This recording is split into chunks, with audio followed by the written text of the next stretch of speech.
Molt tècnica, aquesta baixada, molt tècnica. Sobretot aquesta part final. Fruit de la Guerra Civil es van donar unes condicions de vida que eren molt complicat per segons quines persones viure a casa seva. I amb això estem recordant el pas de molta gent perseguida per ideologies totalitàries. De fet, aquestes persecucions sempre són produïdes per gent que no tolera que els altres puguin pensar d'una altra manera. I és una mica el que passa ara, no? O sigui, aquestes faltes de llibertat que avui en dia al món modern també es donen des de fa molts anys. I durant la Guerra Civil, i els anys posteriors a la Guerra Civil, o d'un costat o d'un altre, sempre hi havia gent que no podia viure segons la forma de pensar. I havien d'anar o bé de Catalunya a França, per Andorra, o bé de França i Andorra cap a Catalunya. I això, aquests camins de muntanya, a part de fer esport i estar amb els amics, etc., i poder viure una jornada festiva esportiva, tenim aquestes idees de fons de defensa de la llibertat.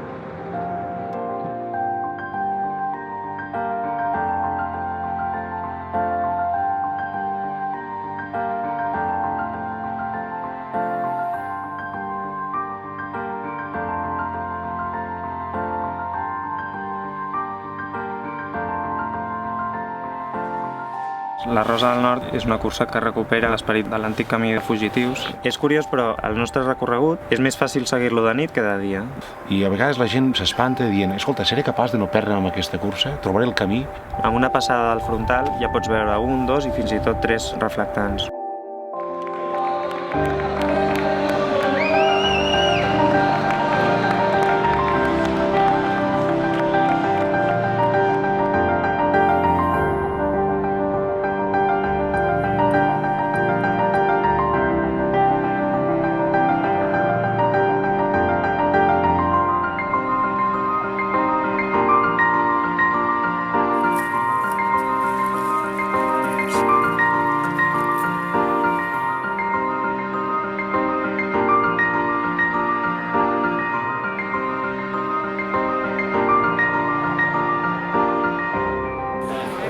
Ouais, c'est quand même un trail assez original parce que on est en binôme et donc il n'y en a pas beaucoup des trails en binôme, en plus de nuit et sur un parcours assez technique. Des montées où on met un peu les mains sur les rochers, donc c'est agréable.